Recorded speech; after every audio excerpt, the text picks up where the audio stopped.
일단은 제가 간교라고 번역하는 이 표현에 대해서 약간은 좀 문제 좀 삼을게요.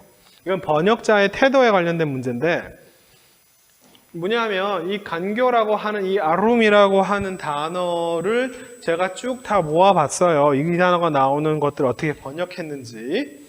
자, 욥기에 나오는데 약간 둘 다 부정적인 의미로 교활한 자, 간사한 자라고 하는 표현으로 번역했어요. 근데 그 외에 나머지 잠언의 모든 예들은요, 전부 다 슬기로운 자들이라고 번역했습니다. 그러니까 근데 이 교활한 자라고 하는 요 욥기 15장, 이게 5장의 번역도 사실은 좀 문제 삼고 싶어요. 왜 그러냐면 하나님은 자, 교활한 자 아룸밈의 계교를 꺾으사 그들의 손이 성공하지 못하게 하시며에 똑같이 평행 본문에 뭐가 되냐면 지혜로운 자라고 하는 표현이 쓰여 있습니다. 그러니까 이 단어나 별 차이 없다는 얘기예요. 그러니까 이게 아룸밈이라고 하는 교활한 자라고 하는 이 번역은 저는 이 창세기 3장의 뱀의 간교함에 뱀에 대해서 아룸이라고 하는 단어가 쓰였기 때문에 그 영향으로 이것을 부정적인 의미로 교활하다라고 번역을 한 것처럼 보이지, 이게 지혜로운 자라고 하는 이 표현, 이것도 간교한 자, 이게 닙탈림이라고 하는 닙탈림이 어머니 파탈인데 이게 뭐냐면 납달리 그 이름하고 똑같은 단어예요. 납달리. 그러니까 이 간교라든지 교활이라든지 이 지금 부정적인 번역이 지금 평행 본문인데 지혜로운 자들과 같은 의미고요. 그러니까 별 차이 없고요. 이 교활과 간교라고 이 부정적인 번역을 한 것은 저는 이 아룸밈이라고 하는 단어가 창세기 3장에 쓰인 이 번역의 영향으로 이렇게 부정적인 의미로 썼을 것이다라고 생각합니다.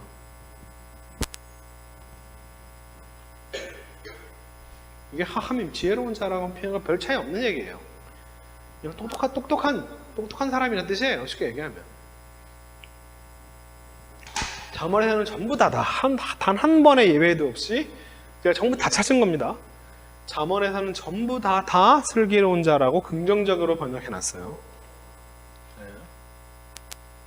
네. 욥기 이외에는 안 나옵니다. 여기서만 나오는데 다른 데서는 안 나와요.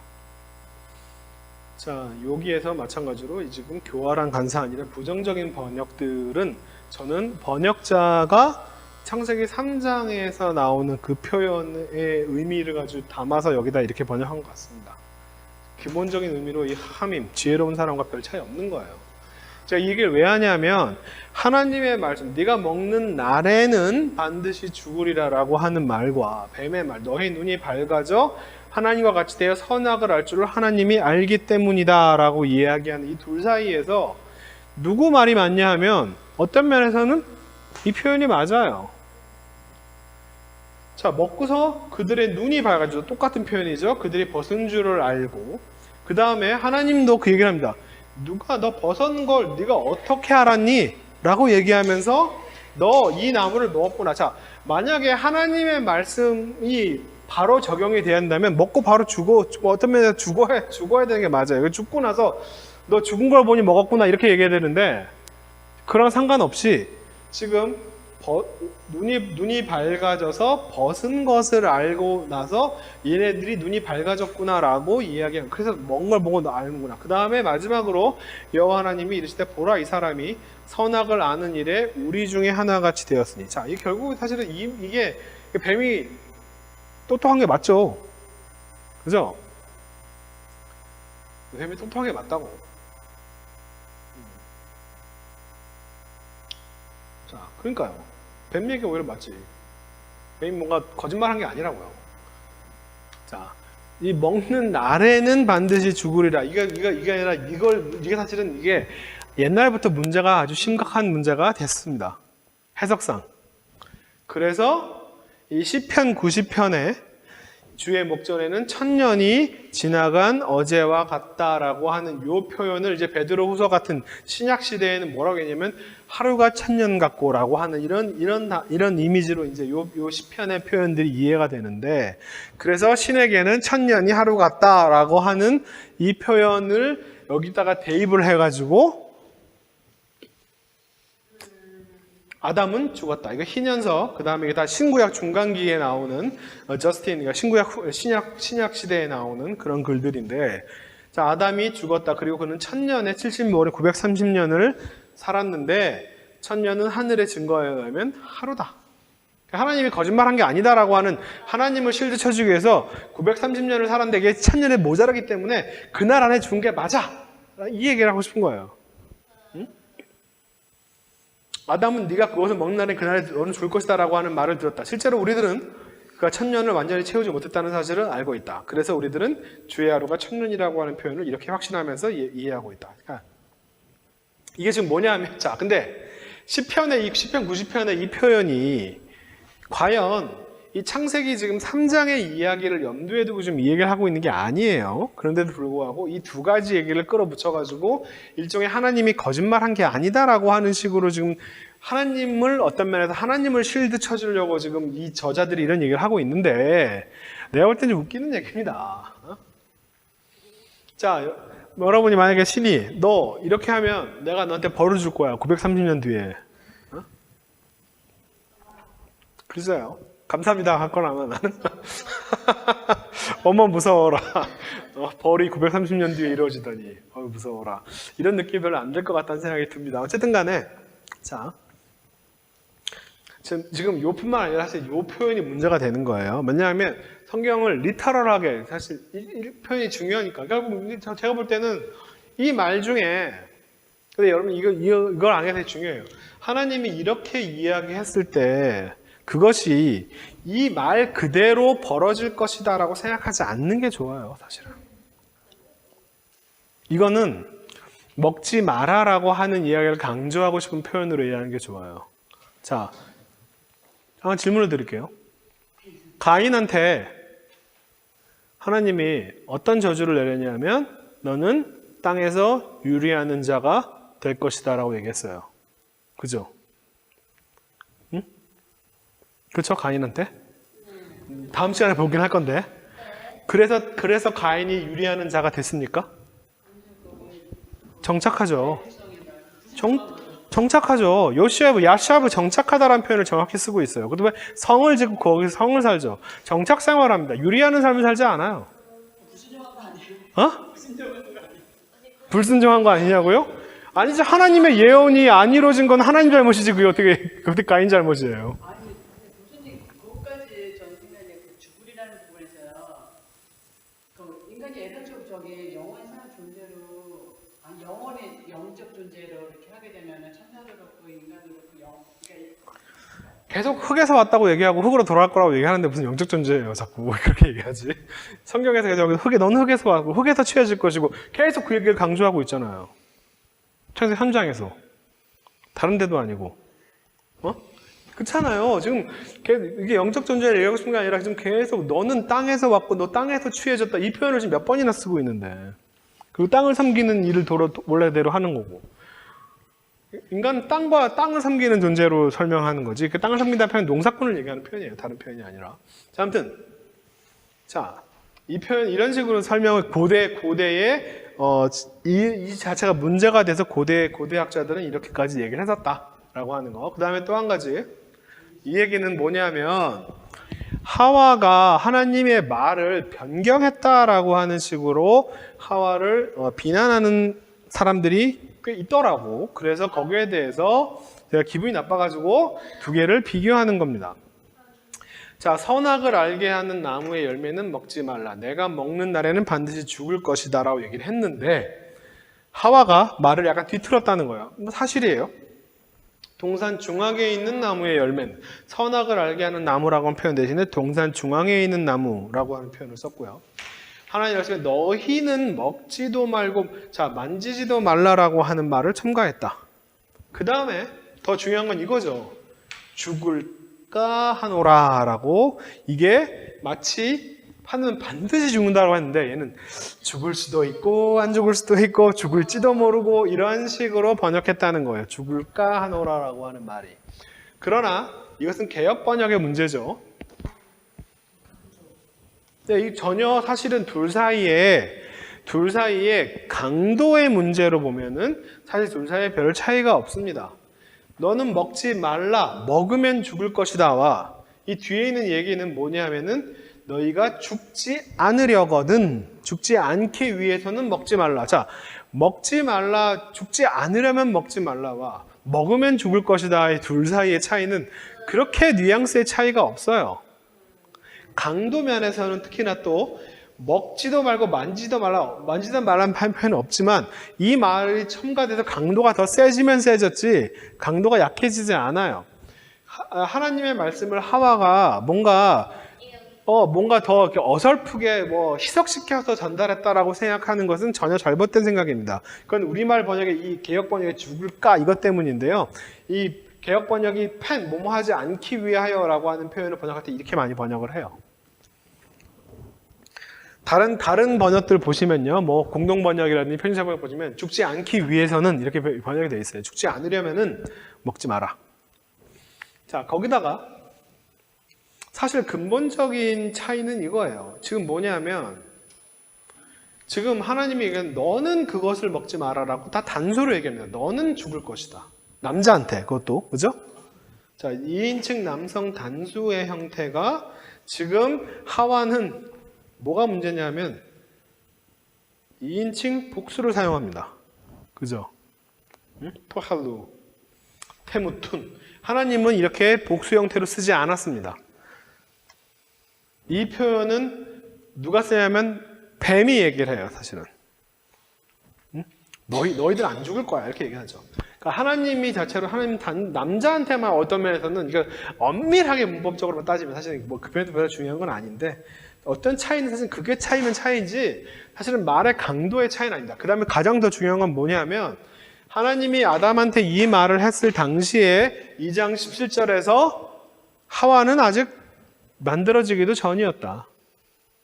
그죠? 하와가 아직 태어나기도 전에 하나님이 아담한테만 하신 이야기인데요. 그 이야기를 뭔가 좀 잘못 전달했다고 그렇게 하와가 수년 동안 비난을 받아야 되느냐? 난 그렇게 생각하지 않는다라는 얘기예요. 자, 내가 내게 먹지 말라고 명한 그 나무를. 이게 뭐예요? 지금 뭐냐면 지금 하나님이 아담한테만 지금 다 단수로 이야기합니다. 내가 너한테 먹지 말라고 하는 나무를 네가 먹었냐? 네가 지금 남자한테 지금 아담한테 네가 네 아내의 말을 듣고 내가 너에게 먹지 말라고 한 나무의 묘미를 자 네가 먹었다. 다 지금 아담한테만 얘기하고 있어요. 보라 이 사람이 마찬가지로 단수입니다. 남성 단수예요. 이 사람이 선악을 아닌 우리 중에 하나같이 되었으니 그가 다 지금 문제 삼고 있는 것은 지금 다 아담이고요. 하와한테는 왜 내가 먹지 말라고 한 거 안 먹었니라고 이야기하지 않아요, 전혀. 재밌게도. 아담을 먹게 한 것 때문에 책임을 지우게 그렇게밖에는 다른 이유는 설명이 안 될 것 같아요.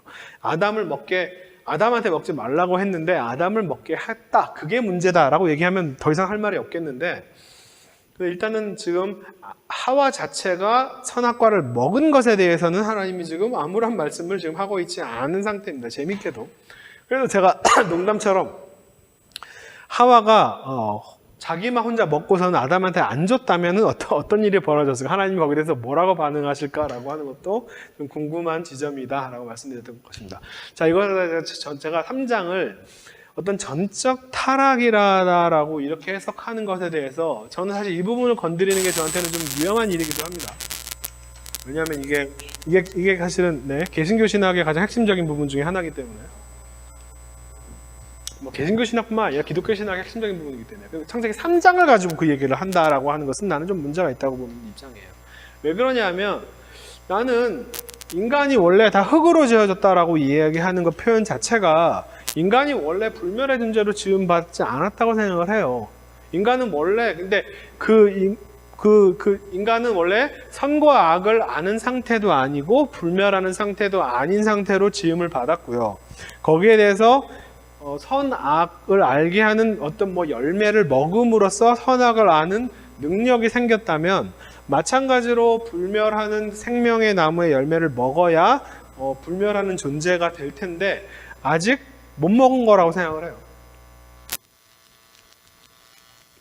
그래서 그래서 하나님이 지금 원래 인간 자체가 불멸의 존재로 지은 게 아니기 때문에 뭐냐면 이겁니다. 자, 인간이 원래 처음부터 불멸하는 존재로 만들어졌고, 그 다음에 인간의 원래 목적이 에덴 동산을 지키는 것이, 에덴 동산을 가꾸는 것이, 이것이 원래 인간의 목적이고 태어난 상태였는데, 타락에 의해서 이 두 능력이 다 없어진 것이다.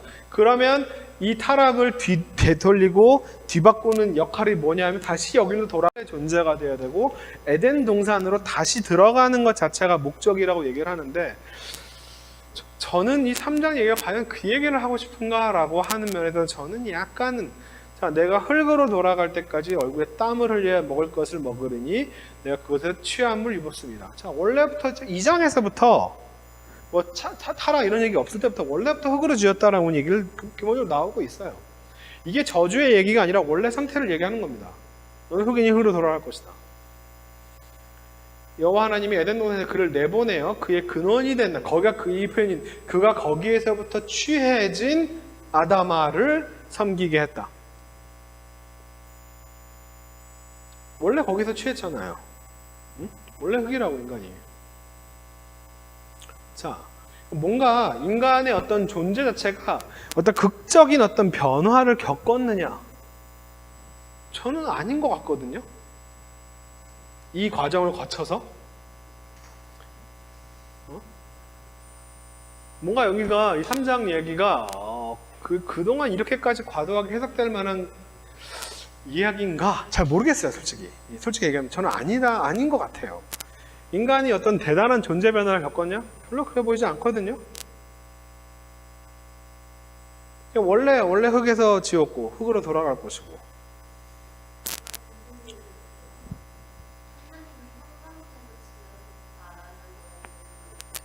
창세기 1장 얘기죠. 그러니까 1장 얘기와 2장 얘기가 좀 다르다라고 지금 얘기했죠.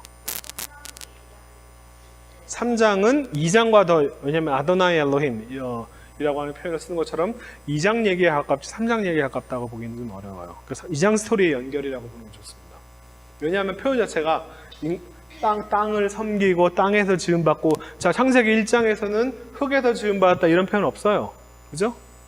창세기 1장 얘기가 아니라 창세기 2장 얘기를 하고 있다고. 그 다음에 땅에서부터 취해졌고, 그 다음에 땅을 섬기고 하는 이런 표현들이 다 2장 얘기지 3장 얘기가 아닙니다. 1장 얘기가 아닙니다. 근데 2장 얘기와 관련해서 설명해 줬습니다. 자, 그래서 이 둘 사이에 이게 정말로 뭔가 인간의 어떤 존재가 극적으로 타락했고 완전히 뭔가 대단한 변화를 겪었다면, 나는 이 다음 이야기로 이게 나오는 게 이해가 잘 안 됩니다, 솔직히 얘기하면.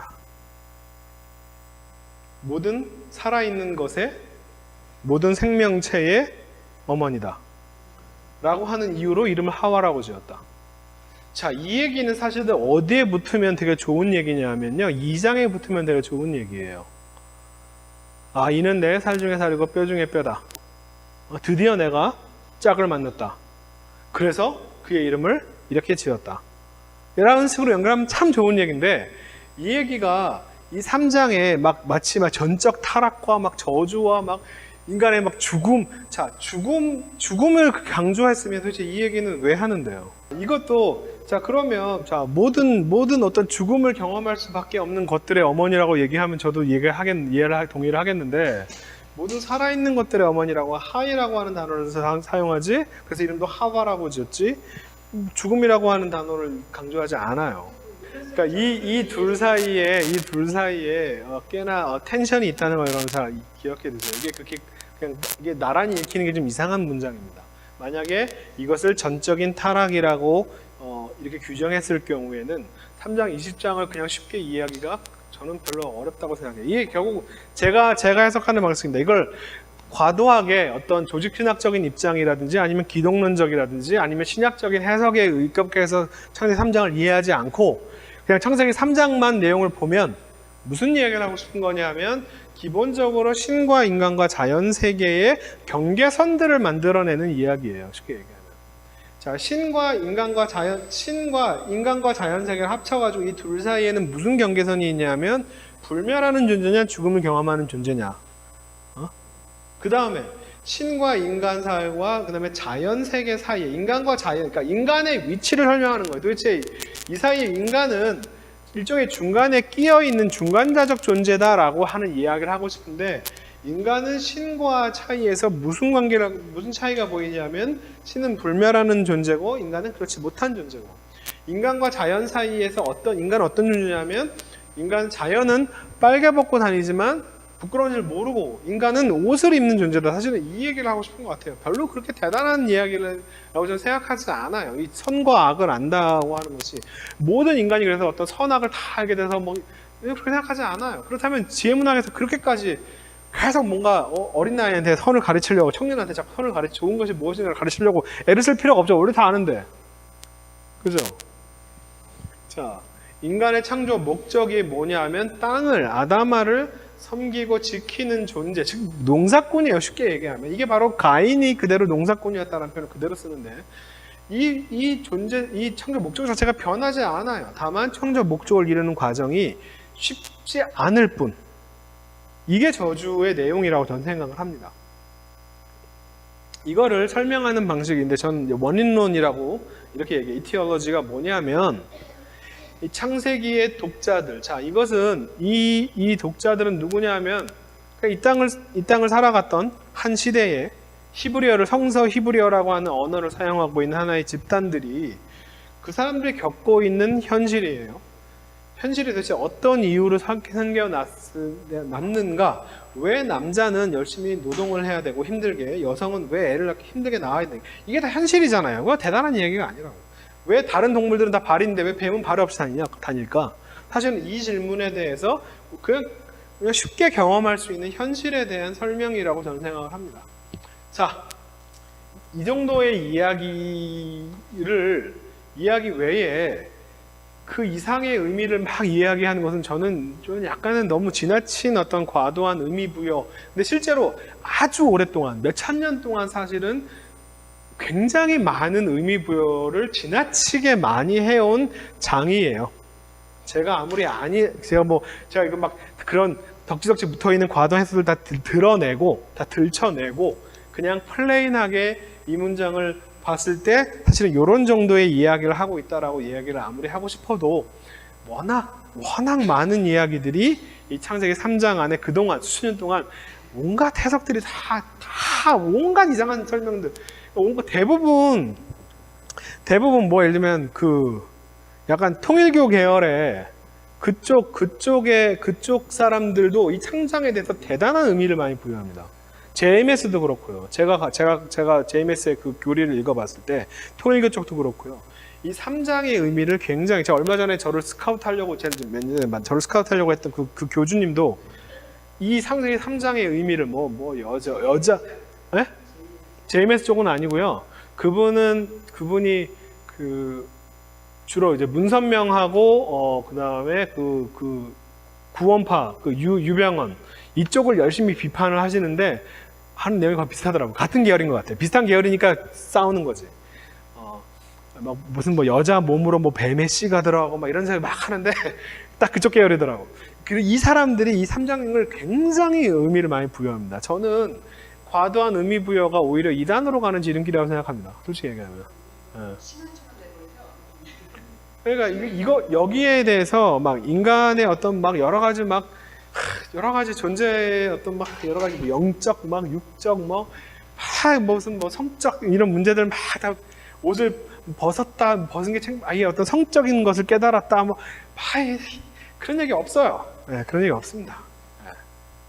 그런 얘기 없어요. 그냥 플레인하게 읽어보자 라고 했을 때 나는 요 정도 이상의 이야기를 더 이상 끌어내는 거는 좀 무리 아닌가 싶습니다.